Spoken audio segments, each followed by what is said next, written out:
brick or I'ma have a flashback. Digging through the dresser like fucking where my mask at. Then mash back with the banger and damage shit and say fuck everything I learned in anger management. Hop back on some east side banning shit and push a nigga's top back when I let the cannon spit. Start planning shit, premeditation. I'm in love with the street. Say what's cracking, YouTube? It's your boy 16 to life, and I'm back like I'm on a parole violation. Yard down! So you already know what it is, man. I got locked up in 1994. I was eventually sentenced to 16 years plus life. I ended up doing 24 years straight in the California prison system. During that time, I accumulated some good stories. I got some good insight on prison. And so in the event you happen to like this interview, then definitely be sure to hit the like button. Subscribe to my channel if you haven't yet subscribed, and also be sure to hit that notification bell. That way anytime I drop a story, you can hop on it ASAP. Also be sure to hit my website, 16tolife.com. I got some Yard Down merchandise. Y'all see I'm rocking one of the hoodies today. I got some Fox t-shirts. My music can be purchased there. All that type of stuff. But anyway, enough about that. Let's hop right into this interview, man. We got brother Akil here, Little Swift, you know. I've been waiting to get this interview for quite some time, man. This is gonna be a real good and interesting interview, man. So let's start a little bit right now. Okay, Akil, how much time were you sentenced to? So I was originally sentenced to 19 to life, right? And I was sentenced to I had 2 murders, right? And for each murder, they gave me 15 years for each murder, 15 to life for each murder, but they ran it concurrent. And they gave me 4 years for the gun, right? So that gave me 19 years to life. Okay, and so where you from? Where you out of? So I'm originally from Palm Springs, north end of Palm Springs, Gateway Crips, right? At one point in time, it was called just the Gateway Posse, and then we put the Crip on the end, put Gateway Posse Crip. As younger generations came along, they just went over to just Gateway Crips. Right? So when you hear somebody say, you know what I'm saying, the Gateway Posse, you already know that that's that first generation of Gateways. Right? And then when you hear Gateway Posse Crip, you know what I'm saying, that's the second generation. That's me and those in my era. And then when you just hear Gateway Crips, those are the little G's and younger. Right. Now you already know I ain't just gonna let you just you know move past that without saying. You say from Palm Springs, you know, cause now I know, cause I'm like 30 minutes from y'all. I grew up with a whole lot of y'all, so I know it's actively cracking down there. Right. But for a lot of people, they hear Palm Springs, they thinking palm trees, superstars, and expensive cars. So So what a lot of people don't realize about the history of Palm Springs is that it wasn't always just, you know what I'm saying, all these white folks was coming down here for that particular, you know what I'm saying, for their little vacays and things like that, right? So my grandparents, and along with a lot of the elders in my community, moved out to Palm Springs back in the 40s and the 50s, right? I think my dad told me he was 2 when they moved out here from Mississippi. Right, my mother, you know what I'm saying? So, you know, my mother, my mom's whole side of the family, they from Bannon. They moved out here when they were like, she was like 9 from Florida, right? So, but back in those days, all the blacks were stationed out on the reservation. The reservation was right in the center of downtown Palm Springs, where you see all these white folks at, and we see all the gay stuff, the gay parades and all that stuff at right now. That used to be all reservation, all Indian land right there, and all the blacks was right there. Right. So then when the Indians first started leasing their land out to these white folks, you know what I'm saying, all the blacks got scattered out. So you start hitting blacks going to Bannon, blacks going to the north end, blacks going out to Dream Homes, across the tracks out there on the east side of Palm Springs going towards Cathedral City, and then other blacks going out there towards Indio, right? You know what I'm saying, out there, you know what I'm saying, this is where you got Kenya, the streets Kenya, Nairobi, Locksburg, all those blacks. So the elders in our communities, right, they all know each other, they all grew up together, all of that, right? But, you know what I'm saying, then us is coming up, you know what I'm saying, if we're not aware of that history, we're not aware that, you know what I'm saying, and that most of those people are like damn near like family. Right. You know what I mean? But that's how blacks originally came to Palm Springs, coming from down south. They all hit that Indian reservation right there. And then when the Indians sold their land, or at least they land to the white folks, you know what I'm saying, they moved most of the blacks out to the north end of Palm Springs. And we've been out there ever since, you know what I mean? And I think a lot of people don't understand that, you know, Palm Springs is really like what, maybe, especially back before all the traffic kicked in, but maybe an hour and 30 minutes east of LA. Yeah. So it's not that far. So it's not a far stretch idea that the gang culture will eventually sprinkle towards that way in other places. So about how old you say you were when you started, you know, getting into the streets and stuff like that? So, I had an older brother, so my older brother is like 6 years older than me. My brother was cripping, he started cripping back in 81, right? You know what I'm saying? He'll say 1980, but I remember him really being active, right, in 81. I mean, like the fights and the shootouts and all of that. But for myself, right, I really started getting active right around 13, 14 years old, right? And then right around that, by the time I was 15, I was full-fledged. It wasn't no turning back after that. Right. So when you say full-fledged, you talk about with the guns, you selling Gunplay. drugs? I'm selling drugs. I've got the gunplay, right? You know what I'm saying? I was one of those ones that was known, you know what I'm saying, for the drama, right? I didn't do a whole lot of talking, but when it was time to get cracking, it was going down, right? If I was there, everybody knew I was going to do something stupid, right? And more than likely, yeah, I was. Yeah. You know what I mean? And so you end up eventually started gang banging out there, and eventually was charged with 2 separate murders? Yeah. So at the time that I was arrested, I was charged with double murder, right?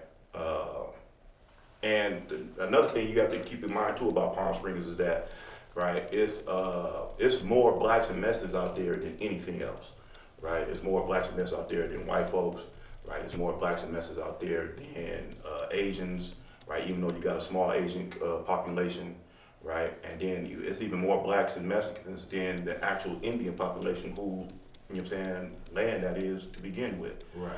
Right? And so we find ourselves always at war, you know what I'm saying? Not only with white boys, motorcycle gangs, you got Hell's Angels out there, you got the Mongols out there, right? You know what I'm saying? But we also found ourselves at war with other Mexican gangs.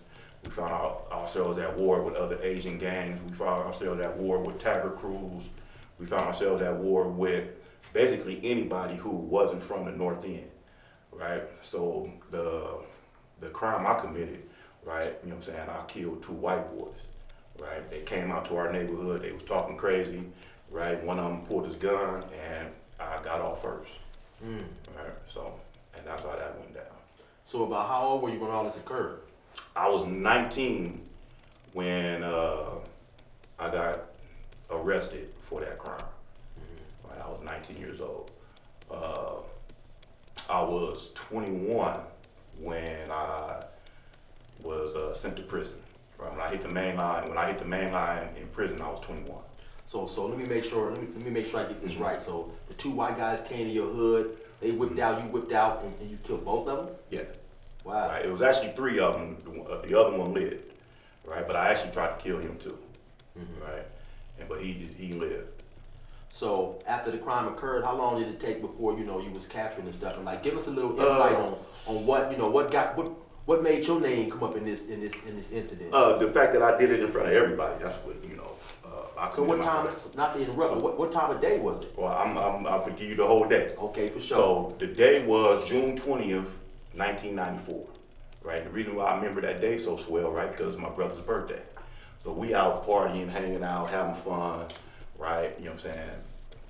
The whole day, all night. We end up going to Zelda's. Zelda's was a popular nightclub at that time. We end up going to Zelda's, having a good time, partying. After leaving Zelda's, you know what I'm saying, we go back to the North End, and we all out there hanging out, bunch of homeboys, bunch of homegirls, girls from out of town, you know what I'm saying? We all out there hanging out, right? You know what I'm saying? One of my homies come up, hey man, there's some white boys out here tripping.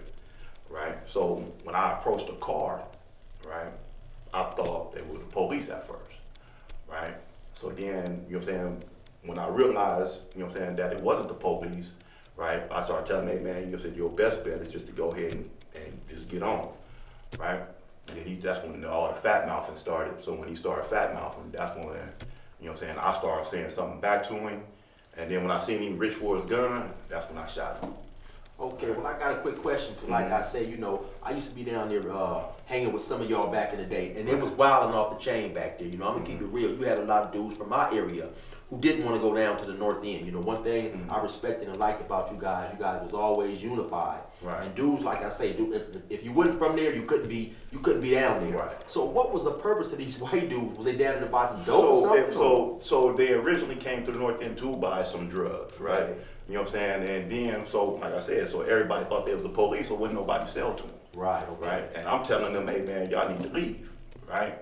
And then that's when the whole confrontation happened. But that's why they was out there to begin with. Oh, okay. Right? You know what I mean? And then, like I said, so anytime, and then the reputation, the North End had a reputation, right? If you wasn't from there, you don't go there. Right. Everybody knew that, right? They didn't care to black, white, Mexican, right? If you wasn't from the North End, or if you didn't know somebody from the North End, you just didn't go out there. Right. Right? You know what I'm saying? Everybody knew that. So all the beefs that we had with all these other different groups usually took place when we left the North End.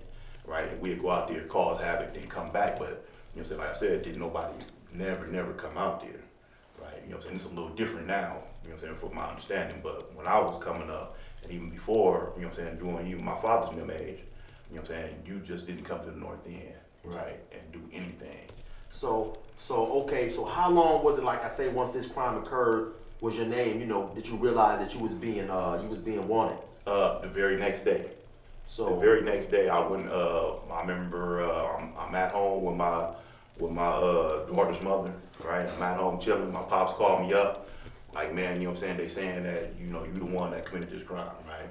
And I never lied to my pops. My pops always knew what I was into. I let him know, hey man, you know what I'm saying? That was me, right? You know what I'm saying? So he was like, okay, man, but man, he just ran down to me everything that everybody was saying. Right. Right. You know what I'm saying? So you had a couple of people, you know what I'm saying, who knew that it was me, right, and refused to tell the police anything, right? So then you had other people who decided they was going to take it into their own hands and, go down there and tell the police, you know what I'm saying, that it was me and all of that, right? So before I could get to those people, you know what I'm saying, my uncle, you know what I'm saying, basically went down there and told him, like, man, y'all don't say nothing about my nephew or it's going to be a problem.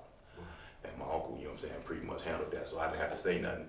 Needless to say, you know what I'm saying, some people went down there and told anyway, right? Right. You know what I'm saying? So that's how, you know what I'm saying, that's how I really, you know what I'm saying, got arrested and convicted, you know what I'm saying?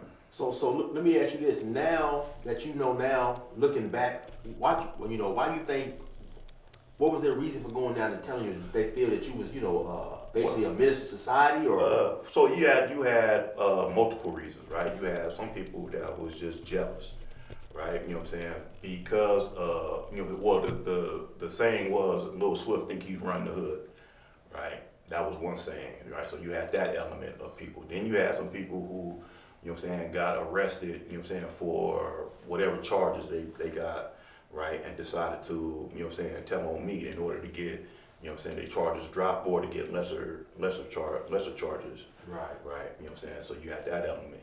And then, like I said, you had some people, man, that was just scared, you know what I mean? And that's what I was gonna add, because I know, from, running around shooting and stuff, some of our own homies sometimes become fearful of us, even though they pretend they're supposed to be gang members, but when they see us out here committing all these atrocities and getting cracking, everybody who pretend like they with the business, everybody ain't with it. Everybody ain't with And it. some of our own homeboys. Right, and I had to learn that the hard way, right? Even my brother used to tell me, like, man, because I used to make dudes go on missions. Right. I used to really, you know what I'm saying, I even made a couple of older homies go on some missions before, right? Yeah. You know what I'm saying? And my brother was like, hey man, you gotta stop doing that. You know what I'm saying? The dude's gonna tell on you. And sure enough, man, the motherfuckers told on him. Right. You know what I'm saying? So you end up going to trial, I take it, and you end up losing? So I didn't go to trial, Okay. right? And the reason why I didn't go to trial is because they was talking about the death penalty, right? You know what I'm saying? So they had my palm print on the car, right? You know what I'm saying? And then you had all of then like I said, one of the dudes survived, you know what I'm saying? He was a witness. And then you had all these other people telling on me. So, you know what I'm saying? And they was talking about, you know what I'm saying, the death penalty. Now, and me, at this time, I didn't know, you know what I'm saying, what special circumstances meant, right? So I'm sitting up in there and I'm reading through my paperwork, and one of my older homies told me, like, hey man, they trying to give you the death penalty. I'm like, man, what are you talking about? He said, man, so he started reading it to me. And he said, you see this? He says, special circumstances. He said, man, this is why you don't have it, because I didn't have no bail, right? He said, this is why you don't have a bail. You know what I'm saying? They trying to give you the death penalty, right? So I'm like, damn, you know what I mean? So when my attorney came to me and said, man, they offering you a deal, you know what I'm saying? If you go to, he said, man, you go to trial, you're going to lose, and you're going to get the death penalty. He said, they offering you a deal, man. What's the deal, right? He told me what the deal was: two 15 to life sentences to run concurrent, plus 4 years for the gun, 19 to life, right? Shoot it. Right. I'll take it. And so I just want to add for those of you guys who may not know, the special circumstances was, I'm assuming, you know, with me being a little familiar with the law, is because you killed 2 people at one time. Yeah. Yeah. Not only did I kill 2 people at one time, but I killed them at point blank range. And then you attempted to kill the other dude. And I attempted to kill the other. Right. So actually, basically what you really got is one sentence because they ran them together. They ran them together. So yeah, you really got the deal of a lifetime. You know? And I jumped on it. Right. So now let's move forward to so now at the time once you get sentenced and you catch the chain, which means he got on the bus and he leaves the county jail and he's actually being sent to prison. Was that your first time going to prison? That was my very first time going to prison, right? You know what I'm saying? I'm at Tehachapi reception, right? And I remember it and I'll never forget it, and it really basically shaped my whole mindset in prison, right? The very first night in prison, I'm sitting on my bunk, right? You know what I'm saying? And I watched this dude get murdered right in front of my cell. Right, you know what I'm saying? The very first night? The very first night, right? So I'm sitting on my bunk. So all you hear, you hear the scuffling, right? So I get off my bunk and I go to the door and I'm looking out the window, man. You know what I'm saying? I'm watching these Mexicans. Okay, stabbing them. I be hating to interrupt, man, but don't trip. Go ahead. Stop and take us back because so you leave the county jail. Right. You get to the reception center, which is where they send you when they're going to assess you and figure out what security you need. Right. And so you finally, so take from there, you get to your cell. And so how long was you in the cell and stuff? So by the time that process is a long process. That's like an all-day affair, right? You know what I'm saying? By the time they finish with you, you're going to get to that. So I got there maybe about 10 o'clock in the morning. I didn't get to my cell till about 6 o'clock that evening. Right, and then I'm in a cell with an older brother, you know what I'm saying, from Bounty Hunter, named Too Sweet, right? You know what I'm saying? He was the porter, right? But and he was a good dude too. I learned a lot from him that short time I was with him. But I'm sitting in the cell, you know what I'm saying? I'm nodding off, right? You know what I'm saying? And that's when I hear, you know what I'm saying, what's going on, okay, right? You know what I'm saying? So now Too Sweet, he not in the cell at that time. Like I said, he a porter, so he up on the tier somewhere, right? And I get up and I go to the door. And it's like 6 Mexicans and they stabbing another Mexican right in front of my cell. And I'm just sitting there and I'm watching it, right? And when this dude hit the ground, you can just see just blood just go everywhere. He just bleeding to death, right? And I'm thinking to myself, man, that is not gonna be me. I don't give a fuck what's going on. I don't care what's happening.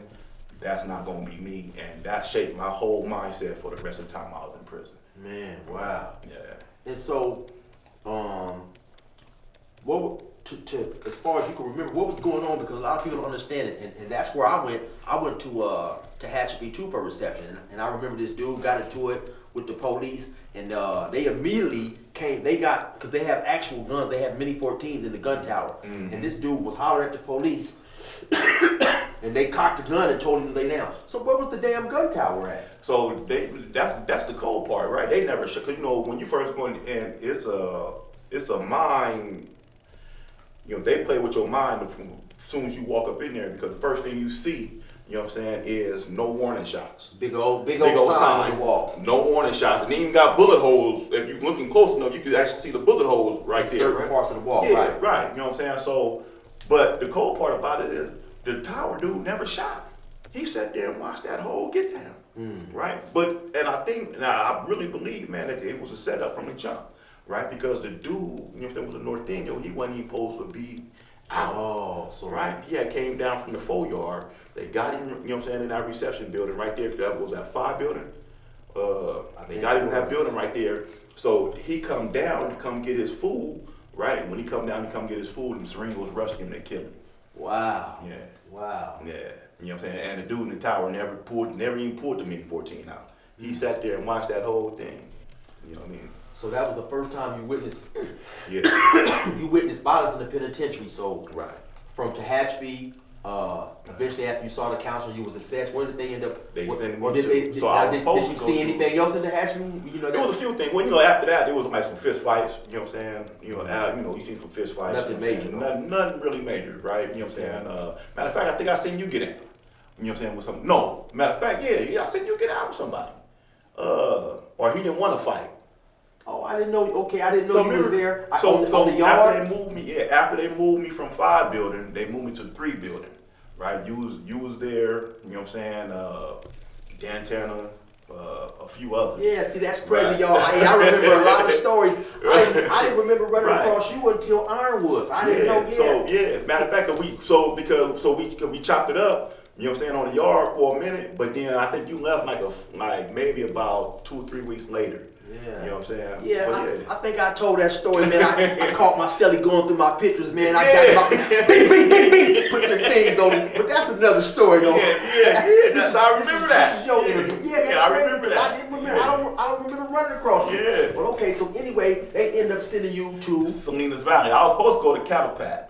You know what I'm saying? But Calipat was full at that time. Salinas Valley just opened up, right? And they send, they were sending bus loads to Salinas Valley. And so now the cold part about Salinas Valley at that time, like I said, it was a brand new prison that just opened up. So you get a bunch of dudes coming from reception going there, but you got a lot of dudes coming from Calipat, dudes coming down from Pelican Bay, dudes coming down from High Desert. So they all hitting this brand new prison, and it was just on from day one.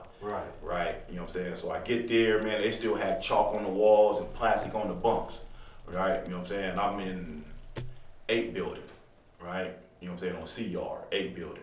Right. And so real quick, for my viewers, that's one of the worst things that anyone wants to do is open up a new prison. Because like you said, because all these different groups is coming down, Right. they're jockeying for position, Oh, trying to figure out, well, who gonna hang out where. Oh, and sometimes that stuff is, if it can't be worked out, Right. it's worked out by violence. And then not only that, so not only who, you know what I'm saying, the position on the yard, right? Because all of that is strategic, right? So not only position on the yard, but then, you know what I'm saying, who gonna get what jobs? Yeah. Right? Because all of that play a part too. You know what I'm Right. saying? So things gotta get transported. You know what I'm saying? Things gotta come in, right? You know what I'm saying? All of that play a part, right? So who's gonna get these jobs? And so not only you jockeying for position on the yard, but you jockeying for these job positions as well. Who gonna work the canteen? Who gonna, you know what I'm saying, work in the MTA office? You know what I'm saying? All of that stuff. Why? Because, you know what I'm saying, this is where a lot of stuff come in at. Right. You know what I mean? So, and then not to mention that those jobs is just velvet, you know what I'm saying, to have in prison. Right. You know what I'm saying? And then when you're talking about stuff coming in, of course, he's talking about, contraband. Right. Another one of the jobs that's real coveted is the R&R job. Exactly. Because back then we could get packages from home, Yeah. and every 90 days we could get a package, and they could mail in stuff. Of course, you would have certain people would have their people, hide drugs and stuff like that, and then the dude that's working in R&R knows the package is coming because you told him, so he can open it, maybe get something out, stuff like that. Right. Okay, so sorry to interrupt. No, you're good. Go ahead. Again. So, you know what I'm saying? So you got all of that going on, right? You know what I'm saying? Then you got, us coming in, you know what I'm saying? We young, we don't know nothing, right? You know what I'm saying? But we a bunch of hotheads too, you know what I mean? And like I said, you know what I'm saying? My whole thing was I'm not finna get punked out.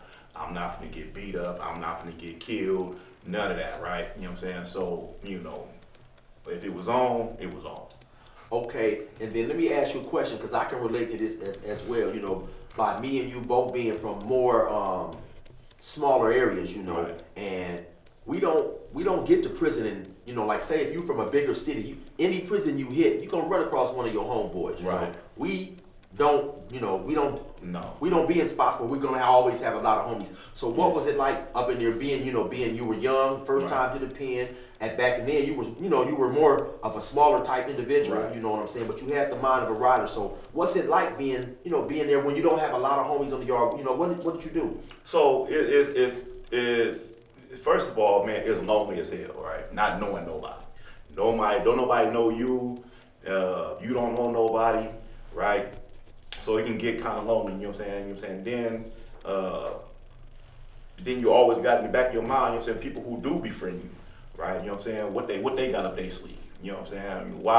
Why is he being so friendly? Why is he being so nice? At least that's how I took it anyway. right? You know what I'm saying? So I didn't really accept people, you know what I'm saying, as being genuine until I got a little, you know what I'm saying, older and got a little more foundated in prison, right? You know what I'm saying? I started to see people as being genuine as opposed to, you know what I'm saying, they want something from me. Right. So back then you cripping, right? Yeah. So was you embraced by the Crips? Because I know when I hit Salinas, By certain Crips. we hit around the same time. There was still I would call a little bit of Crip love, and I was embraced by, you know, like By you say, certain by Crips. certain Crips. By certain Crips. So now and the neighborhood card is the ones that embrace me, right? The neighborhood card and the Compton card, right? Them the ones that embrace me. You know what I mean? So, and then of course, you know what I'm saying, you had others, you know what I'm saying, that, you know, that I was cool with, but the ones that embraced me the most was the neighborhood card and the Compton card, right? You know what I'm saying? So even like my celly was from 107 Hoover, right? You know, so me and him was cool. Me and him got tight.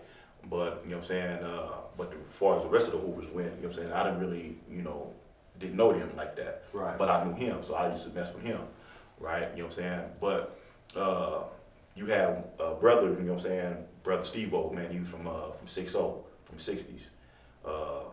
You know what I'm saying? He was like another one, you know what I'm saying, that was, you know, older homie who, you know what I'm saying, really was about making sure young Crips, you know what I'm saying, was educated and schooled properly. You know what I'm saying?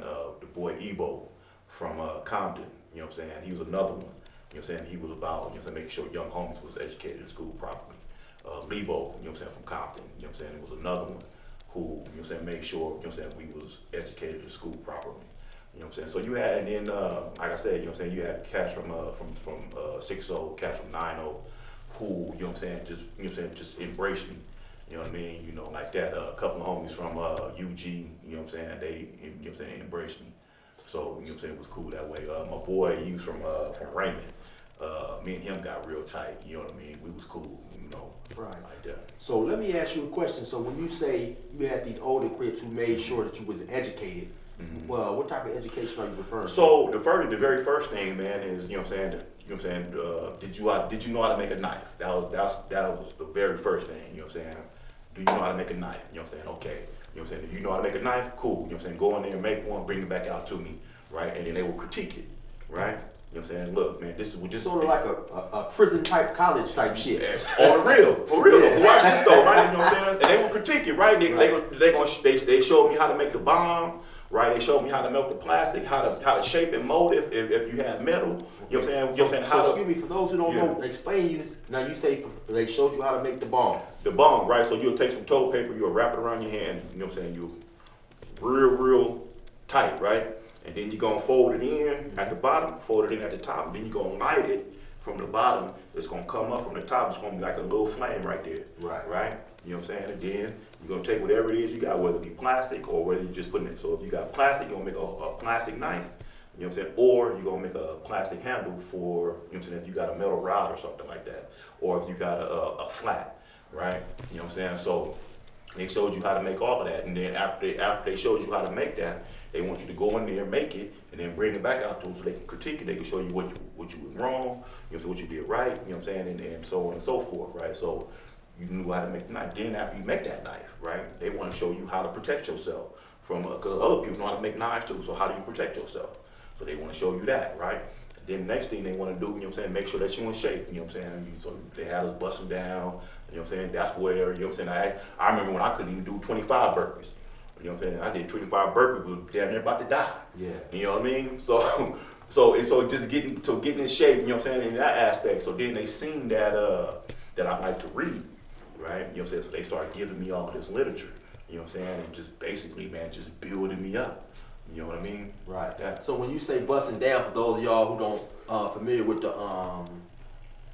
California prison terminology, he's basically just talking about exercising. Mm-hmm. So do you remember the grade you got on your first knife? I mean, basically, what was how did they say you did? So my boy Steve-O, man, you know what I'm saying? You know what I'm saying? Like I said, older Crip, man, he had been, matter of fact, he was the very first time I hear the name Chances. Right. I hear from Steve-O. Him and Steve-O was in Soledad together. They were the two youngest dudes in Soledad back in '78. Okay. Right? So that was but Steve-O, you know what I'm saying? So he take the knife, you know what I'm saying, he hit it against his leg, right?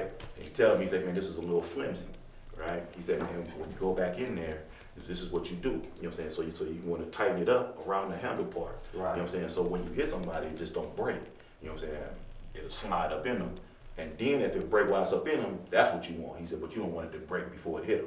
Right. You know what I'm saying, like that. So he was the one, he was like, man, you know, it's Major act of violence that comes to mind when you was up there in Salinas. So, so I remember, you know what I'm saying, like I said, it was a few people.